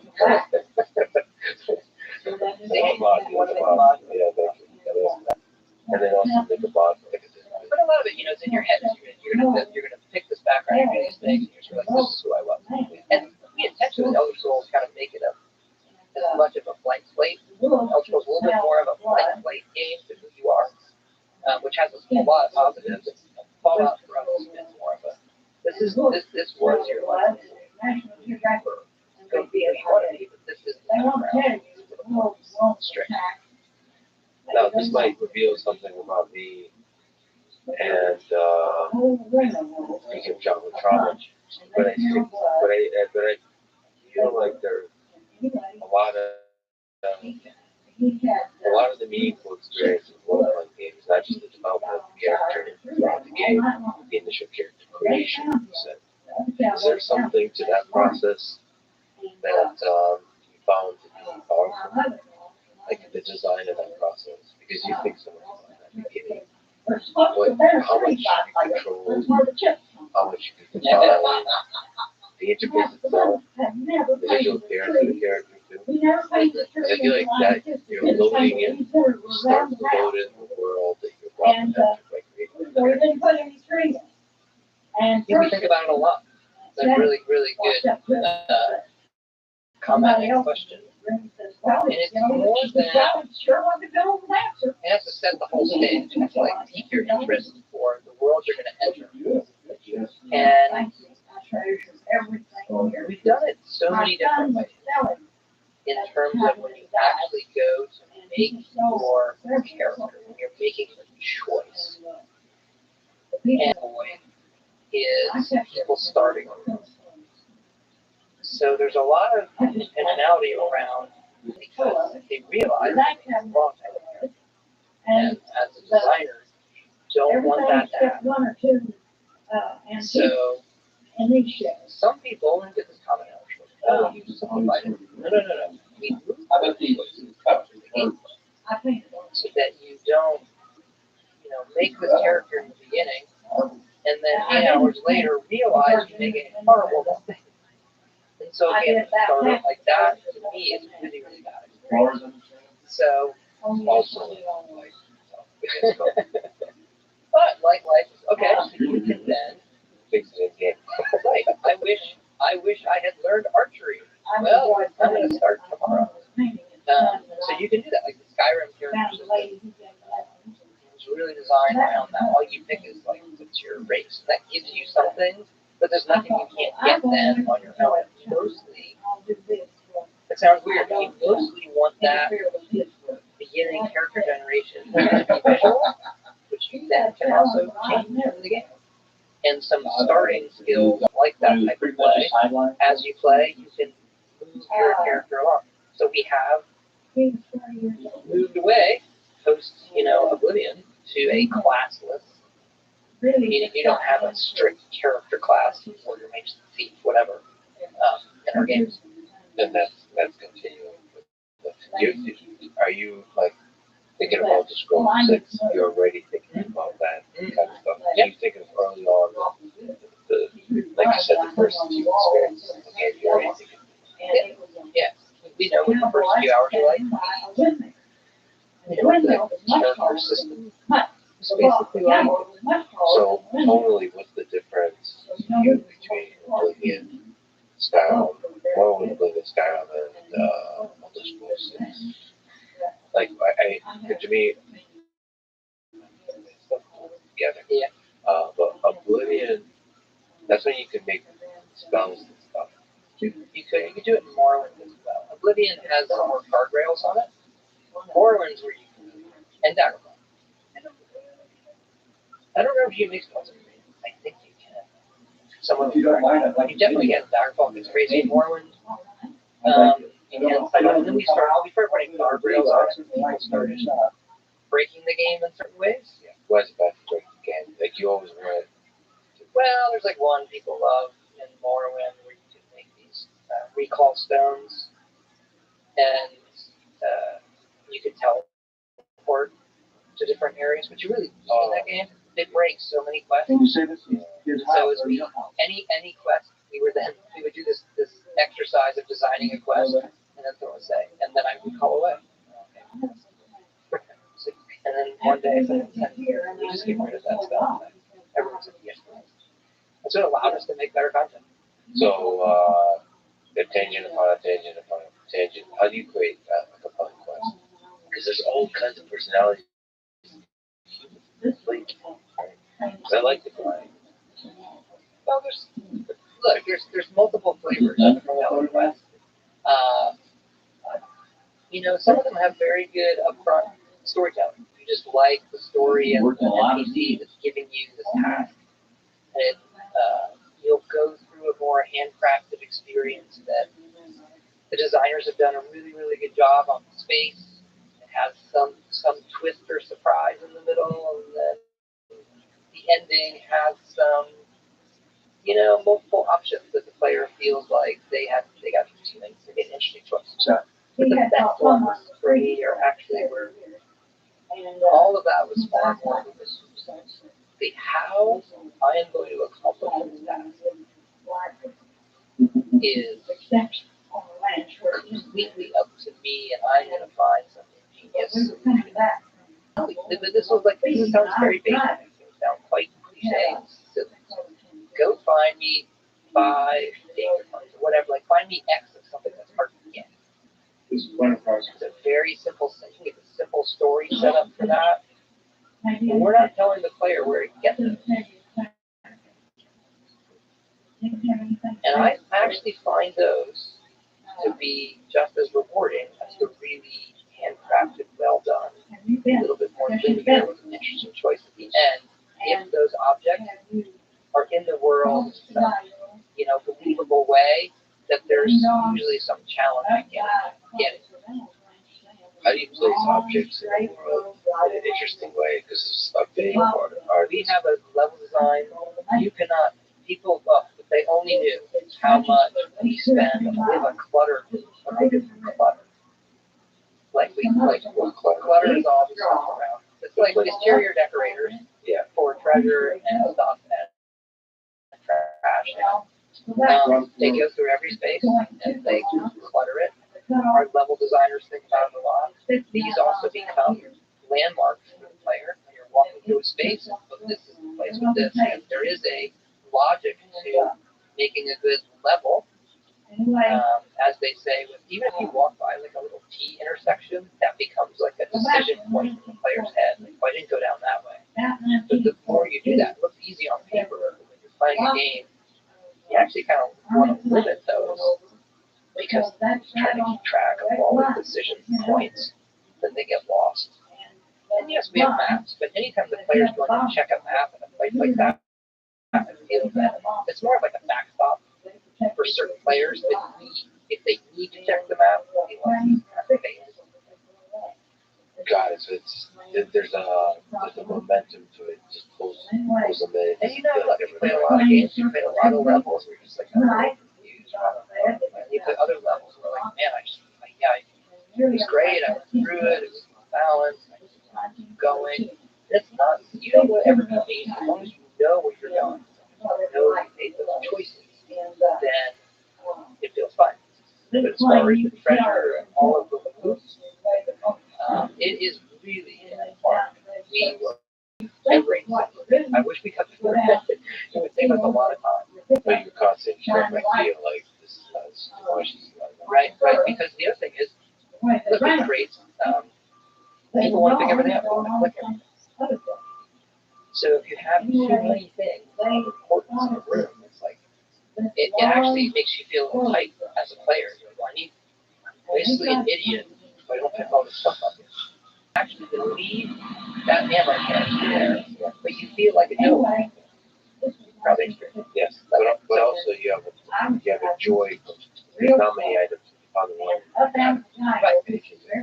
And then it's finding like that's an art, even more so. I will say we have a ways to go there in terms of finding the right drop rate for special items. We call it your epic, rare, and legendary. You look at games, like so many games do it. And there are ones that you just play and love because they have it down. Destiny 2 is great at it. Diablo, a series I love, sort of famously, Diablo 3, which I think is great. They did an update that mostly just changed the loot drops. Like this whole new experience. There's a really real art to it. I think that we're still learning. We're still learning a lot. And I'm trying to get better at it. It's one of those things where it drives you through the game. It's fun to get the treasure. Diablo and Skyrim have this interesting quality of being extremely popular.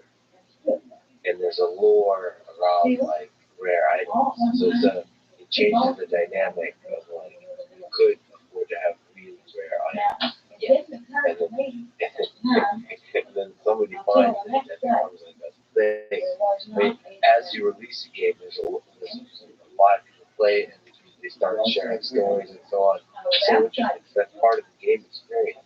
Stories about it. For us, 100%. Because we've been classically with most of our stuff single player, that water cooler shared experience, we would have the thing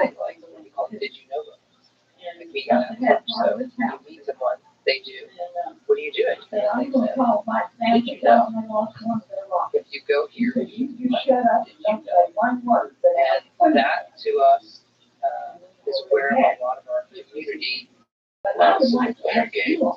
That's gigantic. But we did Fallout 76. We have Elder Scrolls Online, not a game I do, but that started as more classic MMO. They're the folks, part of our company who made that game.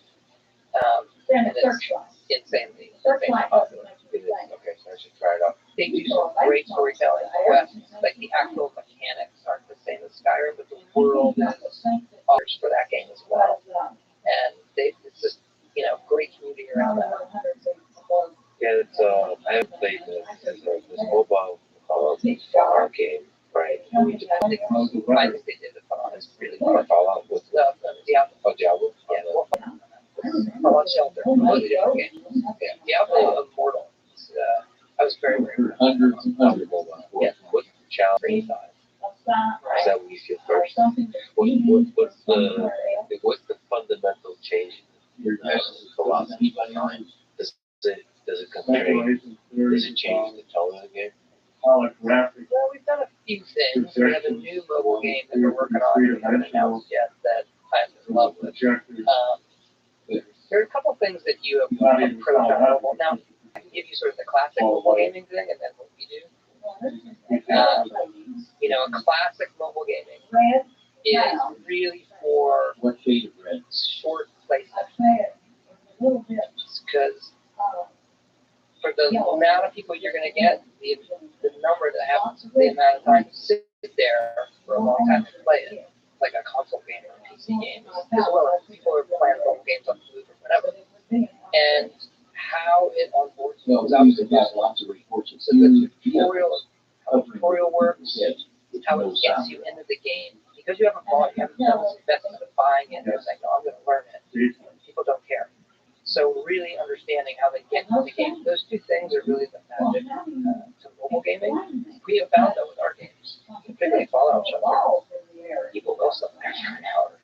Like they will just sit there and play it.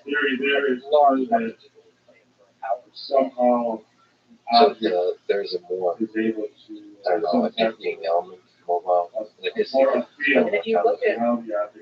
And if you look at kids these days, they can stare at their phone for hours. That's all they do. That's what they watch. So that's like a demographic thing. The younger audience. I would just love to sort of list out the human history and the evolution of scientific gaming. If you look at kids these days, that's true. The kids these days are probably talking about doing like virtual reality. Like I love mobile games. So I play a ton of them. I am like the game. My favorite game this year is Marvel Snap. This card game from the First Stone. You should really play it. Did you like card games? Oh, yeah. Do you like superheroes? That's cheap. You don't like superheroes? No. I never understood. Never. Growing up in the Soviet Union. I don't understand the message. Well, I don't understand. If you're wearing a costume, it's silly to me. I can't. So you have to suspend. Like you have to be able to immerse yourself in some reason. And I'm fine. I get it. Yeah. But the rest of the reason is very Western ones. You had that. You have little ears. You were moving in the truck. So back to so one thing I'm going to ask you about when you look at the timeline of 5, 6, 7, like that's we really try to keep ourselves honest because it would let you know where you're at. Right? When I first played, well, one of these happened. Pandemic happened. People were home. We were doing Fallout 4 at the time. Or, hey, we really shouldn't move the people on Fallout yet because we're doing these things in Skyrim. We should. So it just sort of keeps you honest where you're at. Does it get super stressful as you get closer? Are you trying to avoid announcing anything? Is there temptation to announce? Well, I've done it all ways, right? I've announced Starfield. We're pretty loud with the release date that we then had. How do you know it's the right thing? Like when you sat down and looked at it, like this is not ready? It's not an exact science, but you can look at what needs to be done and the amount of time you have. And we've done it in the past where we can get it done, or we believe we can. And so you're fighting that personal belief that you could get something done on Starfield where it was pretty clear to us, even though you want to say you can get it done, that the risk involved with that to the fans, the game, the team, the company, the part of Xbox now, to everybody was we should really move it and give it the time it needs. So you mentioned part of Xbox. Microsoft bought Bethesda. I think written about it. What are the exciting aspects of that? You know, when your company goes through a change like that, no matter what it is, even if it's somebody that you worked with for a long time, you never know what you're in for. You hope. And I have worked with them before since we started doing consoles. That we had a very good relationship with everybody there, and we understood what their culture was. But you never really culture inside of Microsoft and Xbox that people see from the outside is the culture inside. The way they talk about players, the way they invest in the players, the risks they'll take, the thoughtfulness from they'll spend down has been, I feel really, really lucky. And then a game like Starfield, where look, we've had a lot of success with the games that you talked about, but we've never been kind of the platform. So the game for a platform at a time. So, there is a lot of pressure there, there's a lot of responsibility there, and make sure we deliver for everybody. Is there a chance that Starfield is exclusive to Xbox? It is exclusive. Is it actually right? Yes. I get it. So extra pressure also creating a new world. Yeah, it's new, but keep in mind, for us, that exclusivity is not, even though we've done PlayStation stuff, PlayStation 5 is an insane machine. They've done a great job, had great success on PlayStation. We were traditionally a PC Xbox. Oblivion was exclusive to Xbox for a long period of time. Skyrim DLCs. So we've done a lot of our initial stuff was all Xbox. So we get into development and saying we're focused on Xbox.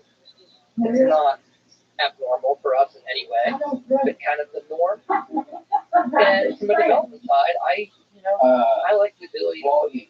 So our ability to be credible on the new systems is like from my standpoint, it's just awesome. What's the difference in creating the console versus the PC? I also have to admit, I've never. Is it shameful that you should recommend to me? I've never played Skyrim or any games you've created on Xbox. Really? Yeah, I love console. I didn't play very little Xbox. Yeah, sure. I mean, look, there's the obvious interface part between mouse and keyboard and then a controller. But when you're looking at hardware, it's tough, right? Because you're looking at, what are their driver versions?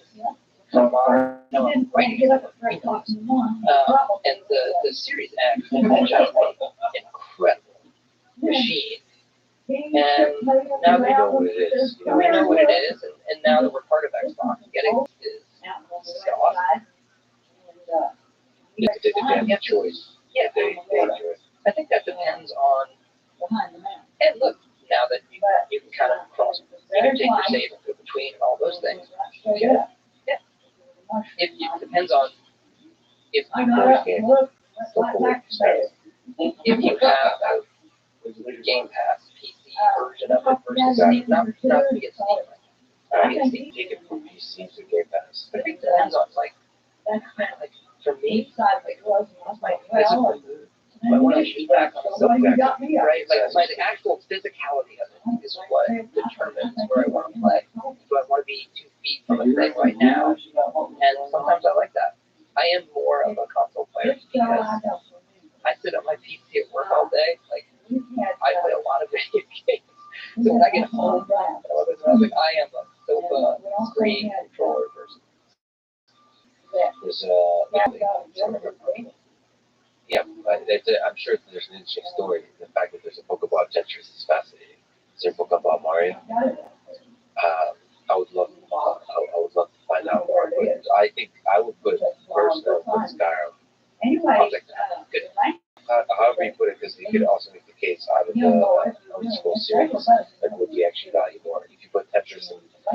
Mario up there, then like the credit goes to Morrowind maybe or Skyrim. I don't know where the biggest hits are. But overall, I think it's Skyrim. For you, you're not allowed to pick any of the games you're involved with. What are some interesting candidates for you? They're just games that. A few things Skyrim's the best game of all time. It's quite. Thank you. Look, it is, incredible thing to hear. And, when I think about, well, several answers. There's ones that are like personal to me. Ultimate 7. You can't talk about Ultimate. Really visual online world in that way. But for me, that was a virtual fantasy where I had, you could break bread, you could pick all the stuff up. Anyone who's played Ultima and plays our stuff can see the kind of touchstones and callbacks that was that they were all different, right? That they iterated and there weren't necessarily what I'll call the idea that a game also is this tangible thing. When you buy it, The cardboard boxes and the way they were designed, and Ultima 7 is black and Ultima 8 is the pirate gate, the paintings on them. It's, does that break your heart a little bit that culture has been gone? A little bit. The same way you want to see nice albums. Take a look at Elder Scrolls and Morrowind, Oblivion, and Skyrim. We want those boxes to look good next to each other. Going back to the video games. Now, I always mention Tetris because I think it's, obviously I love virtual worlds and those kind of things, but for the time and what an interactive video game about anybody, and they'll enjoy it. It's got some moment of challenge. It's just so elegant. It's like, to me, the very pure game that only works in video. And I think mobile games figured out Strategy game, that nothing before it had. Yeah, it's fantastic. What do you think? It's obviously like open world stuff. And the one player abilities you haven't earned yet, not some arbitrary, it truly is. Yeah. What about, Even though there was GTA 1, this was all his thing with the monster storytelling. Vice, it was. Then Vice City is kind of a fast follow, which could be. I love all the Grand Theft Autos. They're really phenomenally well-made games. Same with Red Dead. I think Red Dead Redemption 1 could be my favorite story.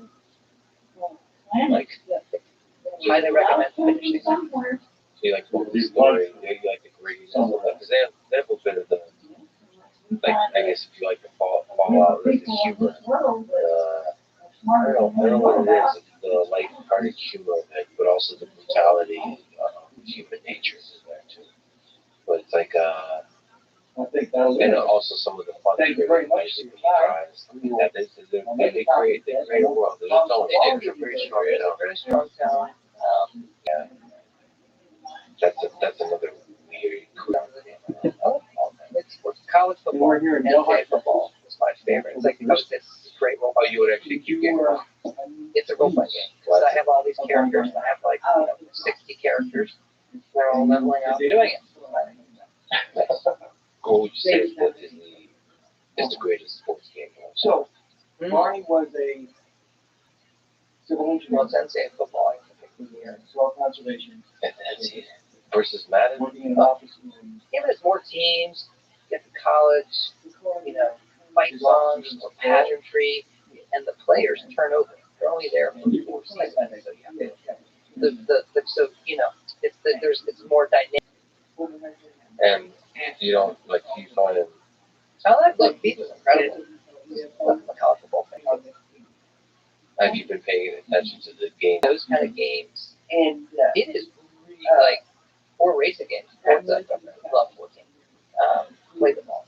When you have to recreate something that's real world, cars or sports games, everybody knows the outward. The multiplayer parts of it, it's very, very competitive. And in many respects, you're forced to put out a new version of it. And I say forced and closed because they're, you can count them as big updates. But it's a much more difficult development process than I think they just do. I've enjoyed them. I buy Madden. What is the perfectly productive day in the life of Todd? So maybe not perfectly chaos, even regular. I'm in a good flow right now. I'm still doing a lot of stuff. So there's things games, developing machine games. We go with that. But that's really quickly. And then the next day, you're like, yeah, that worked out. Who's on the team? Is that producers of millions, hundreds of millions of dollars of happiness to people? Those things in the video game. Okay, it feels good. You know, I get that signal.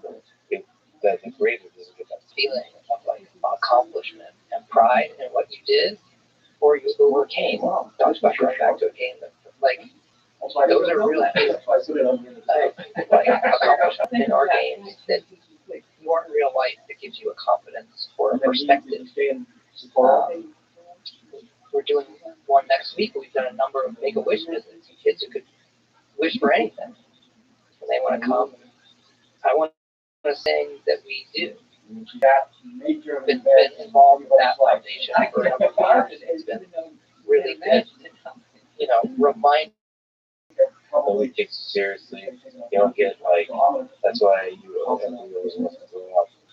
I mean, to build that sense of confidence, sense of pride in something. That's why when people talk down to video games, like the call graphics and multiplayer, they keep great communities, and they can go off the rails. Do you have advice for those same young folks?